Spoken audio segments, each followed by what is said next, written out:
Let's talk about cameras in Antarctica. I've been taking pictures with my iPhone for years, and the quality of the phone's camera keeps getting better. It has served me well.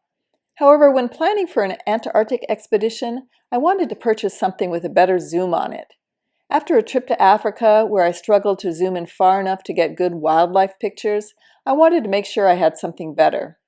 I knew that the best cameras for this were cameras with exchangeable lenses, but they were heavy and more complicated to use.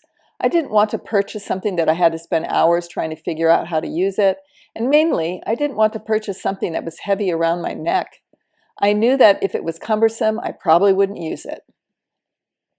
So I spent months researching for an intermediate camera, one that was small and lightweight, but that had a better zoom and pixelation than my iPhone. After all the research, I settled on this camera, the Sony RX100. It met all my requirements. However, in the end, it was not a good camera for Antarctica, at least not for me. There are several things I didn't consider before embarking on this trip.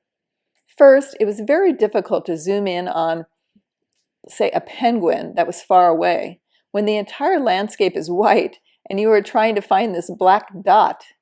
This was not a good camera for someone that needs glasses to see well. The display is much smaller than an iPhone's display, so that made it difficult for me to frame the picture. I also discovered that when I had my prescription sunglasses on, which were needed in the blinding white, that the display disappeared. There's a pop-up viewfinder, but that was even worse. If you wear contacts or have young eyes, this might not have been as difficult for you. However, for the seniors out there, please make sure you consider this. I did get some decent pictures with this camera, but it was generally when I had time to frame a shot and the image was nearby, such as at a penguin colony. It really is a good camera. It just didn't work for me here. I found myself using my iPhone more often just because it was so much easier for me to quickly snap a photo. Now, some of the best pictures of wildlife were taken by those that had more professional camera equipment with telephoto lenses. If I had a do-over, I would have purchased a camera with an interchangeable telephoto lens. I might not have brought it on all of the excursions, particularly the ones that require hiking, but I would have used it when taking pictures from the ship and on the excursions that just involved a Zodiac ride.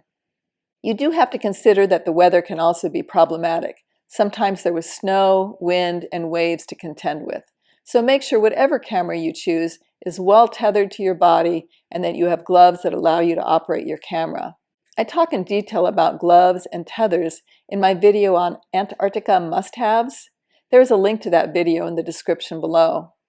And if you'd like to follow more of my senior and solo travel journeys, please subscribe. Cheers!